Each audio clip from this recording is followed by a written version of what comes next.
स्वागत है दोस्तों आत्मिक सफ़र में। आज फिर से हाजिर हूँ आपके बीच में ताकि परमेश्वर के वचन से हम आत्मिक मनन और चिंतन कर सकें। जैसे कि आपको विदित है, हम रूत की पुस्तक उसके 3 अध्याय का मनन और आत्मिक चिंतन कर रहे हैं और हमने 3 अध्याय के प्रथम पद से लेकर 9वें पद तक बहुत सारी बातों को देखा है और मुझे यकीन है आप सब आशीषित होंगे। आज हम 10वें पद से आगे देखने का प्रयास करेंगे कि परमेश्वर का वचन हमें कौन सी बात सिखाना चाहता है ताकि हम उन बातों में आगे बढ़ सके। परमेश्वर आप सबको बहुतायत से आशीष प्रदान करे। यदि आपको हमारे वीडियो कंटेंट अच्छे लगते हैं तो आप इन्हें लाइक, शेयर और चैनल को सब्सक्राइब कर सकते हैं। आत्मिक सफ़र में हमारे साथ बने रहिए। परमेश्वर आप सबको सहायता प्रदान करें। 10वें पद में यहाँ पर इस प्रकार से लिखा है, हे बेटी, यहोवा की ओर से तुझ पर आशीष हो। क्यों?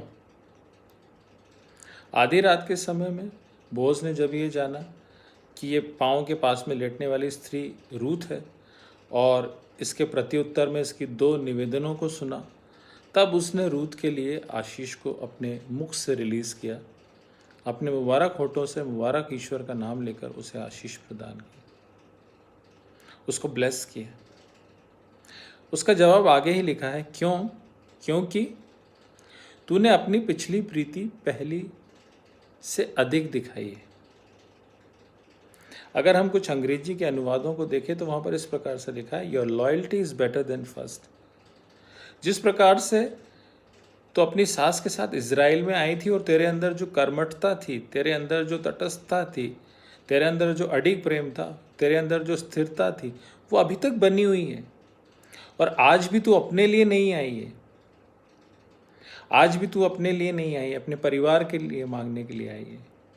तूने किलियोन के परिवार का मान रखा है, तूने नओमी के परिवार का मान रखा है, तूने एलिमेलेक के परिवार का मान रखा है, क्योंकि तूने इस परिवार को अपना बना लिया है और यहोवा तुझे आशीष दे। तू किसी जवान और किसी धनी के पीछे नहीं लगी,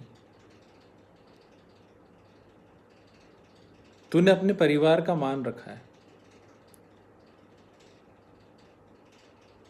और निकट कुटुंबी के होने के नाते अपने उम्र से बड़े व्यक्ति के साथ भी तुझे आने में हिचक नहीं है। तूने अपने विवाह का प्रस्ताव उसके आगे रखा है। बोaz को नहीं मालूम था कि ये नओमी की स्ट्रैटेजी है,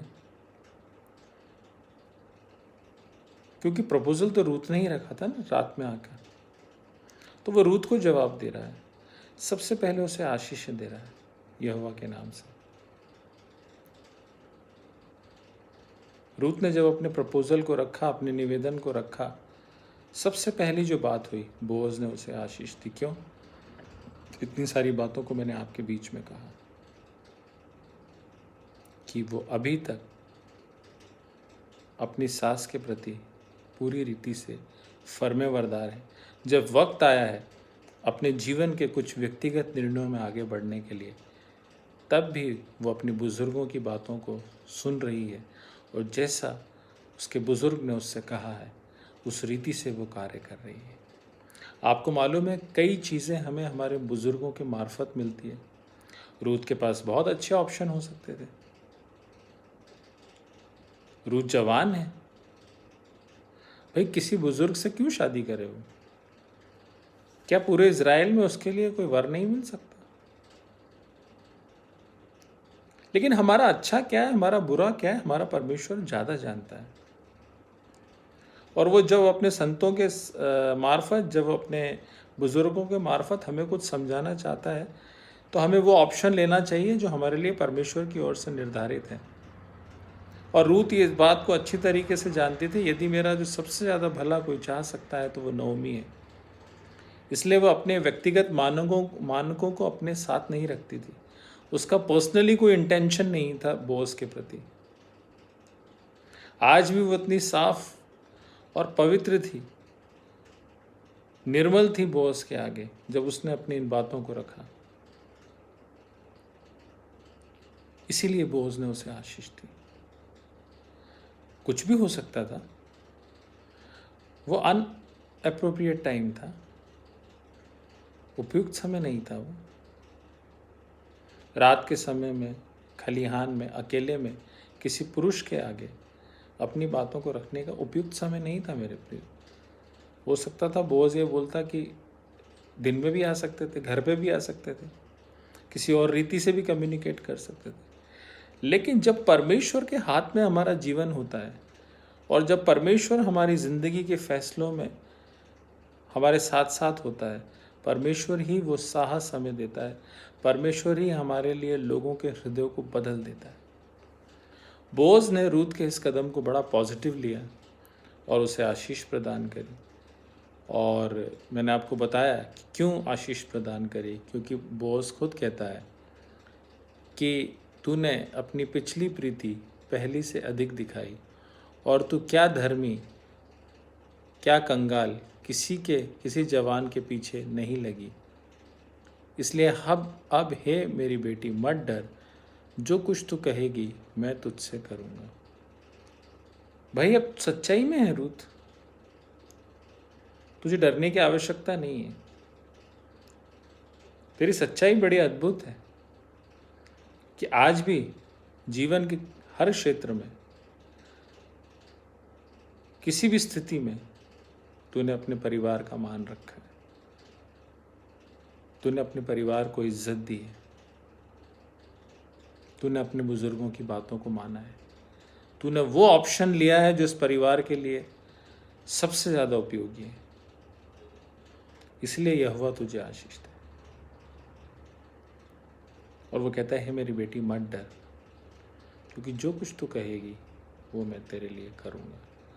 जब हम अपनी सच्चाई के साथ परमेश्वर के सामने आते हैं, परमेश्वर अपने अनुग्रह से हमें भरता है, क्योंकि नीति वचन में लिखा है सच्चे मनुष्य पर बहुत सारे आशीर्वाद होते हैं। भजन संहिता और उसके 15वें अध्याय में लिखा है, हे परमेश्वर तेरे पवित्र तंबू पर कौन रहने पाएगा और तेरे पवित्र पर्वत पर कौन बसने पाएगा, वो जो हृदय से सच बोलता है।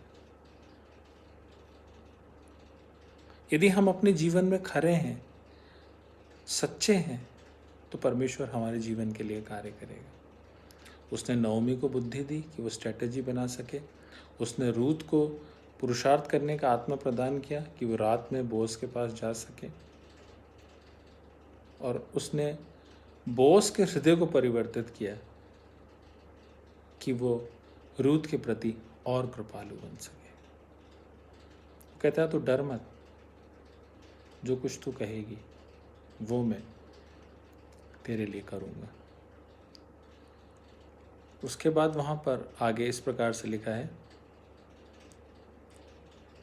मेरे नगर के सब लोग जानते हैं कि तू भली स्त्री है। जब वो बोaz के पास प्रपोजल लेके आई तो नओमी और बोaz के सामने तो ठीक है, लेकिन बोaz कह रहा है मेरे नगर के सारे लोग जानते हैं कि तू एक भली स्त्री है। अन्य जाति होने पर भी रूत ने अपने जीवन में, रूत ने अपनी आत्मा में, अपने सद्गुणों में, अपने कैरेक्टर में उन बातों का समावेश किया जिससे परमेश्वर बड़ा प्रसन्न हुआ। हमको नहीं मालूम आउटर ब्यूटी रूत की कैसे थी, पूरे रूत की पुस्तक में उसकी बाहरी सुंदरता का कोई वर्णन नहीं है, जैसे कि हम अन्य और स्त्रियों के बारे में बाइबल में पढ़ते हैं, कहीं रूपवान लिखा है, कहीं सुंदर लिखा है, लेकिन रूत के बारे में हम आउटर ब्यूटी के बारे में कुछ नहीं पढ़ते।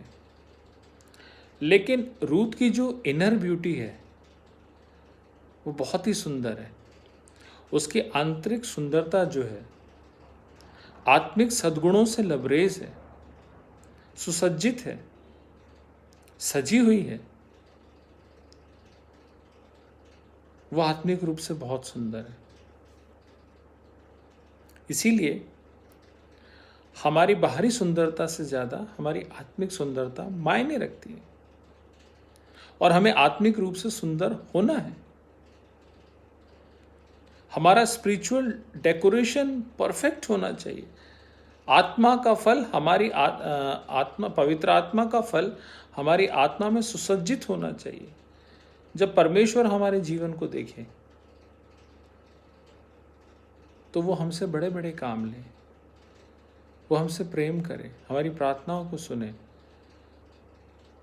और हम निर्भीक होकर परमेश्वर के प्रॉमिसेस को अपने जीवन में पूरा होता हुआ देखें। बोअज ने कहा मत डर, क्योंकि जो कुछ तू कहेगी वो मैं तेरे लिए करूँगा। जब हम परमेश्वर के राज्य के लिए अपने जीवन को समर्पित करते हैं, परमेश्वर हमारे सारे मनोरथों को पूरा करता है। उसके बाद यहाँ पर ये लिखा है, और सच तो है कि मैं छुड़ाने वाला कुटुंबी हूँ, तो भी एक और है जिसे मुझसे पहले ही छुड़ाने का अधिकार है। अब बोअज इस बात को कन्फेस कर रहा है, इस बात को मान रहा है कि ये सब बात सच है कि मैं छुड़ाने वाला कुटुंबी हूँ और मैं सब कुछ कर सकता हूँ, लेकिन मुझसे पहले भी है जिसे छुड़ाने का अधिकार है। भाई काम को तो करना है। बोअज के पास प्रपोजल आया है तो नो डाउट प्रपोजल बोअज का ही है, लेकिन किसी भी कार्य को परमेश्वर के अनुरूप करना, न्याय संगत करना, किसी के अधिकार को नहीं मारना और जो होना चाहिए वो करना, ये परमेश्वर का नियम है। कि परमेश्वर किसी के अधिकार का हनन नहीं चाहता। परमेश्वर ये चाहता है कि किसी का हक मार के कोई भी अगर व्यक्ति अपने जीवन में अपनी आशीषों को लेता है तो वो फलवंत नहीं होता। बहुत सारे उदाहरण हैं, वीडियो बहुत ज़्यादा लंबा हो जाएगा, इसलिए मैं इन बातों की चर्चा आपसे नहीं करना चाहता, लेकिन मेन बात आपको बताना चाहता हूँ कि हम उपयुक्त रूप से जो सही है वैसे अपने जीवन में अपनी आशीषों को पा सकते हैं। और जो खरा इंसान है वो परमेश्वर के वचन के अनुरूप चलेगा। जो खरा इंसान है, जैसा परमेश्वर का वचन कहता है उन बातों को मानेगा। और परमेश्वर का वचन कहता है नीति वचन में, किसी भी कार्य को करने के लिए उतावली नहीं करना चाहिए, क्योंकि उतावली से किया गया काम अंत में उससे कोई आशीष नहीं होती। तो बोअज कह रहा है तेरी बात मैं मानूंगा, जो तू कहेगी वो मैं करूंगा, मैं कर सकता हूँ। और बोअज कर सकता था क्योंकि बोअज धनी था, बोअज जमींदार था, बोअज रॉयल पर्सन था, नगर में उसकी बड़ी इज्जत थी और जो वो बोलता वो होता। लेकिन नहीं, जिसका अधिकार, जिसका हक पहला है, सबसे पहले वे अपने अधिकार का प्रयोग करें। तो बोअज कहता है नगर के सब लोग जानते हैं कि तू भली स्त्री है, और सच तो है कि मैं छुड़ाने वाला कुटुंबी हूँ, तो भी एक और है जिसे मुझसे पहले ही छुड़ाने का अधिकार है। अब बोअज कह रहा है मेरे से पहले एक व्यक्ति और है जिसे छुड़ाने का अधिकार है, जिसे तुझे पहले छुड़ाना चाहिए।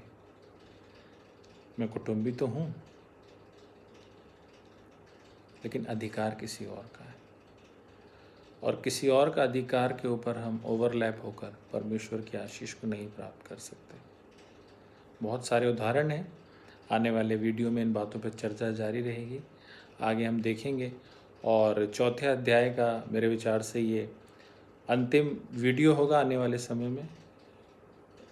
उसके बाद हम सीधे चौथे अध्याय में मनन शुरुआत करेंगे। परमेश्वर आपको बहुत आयत से आशीष प्रदान करें। मिलते हैं नेक्स्ट वीडियो में, तब तक के लिए जय मसीह।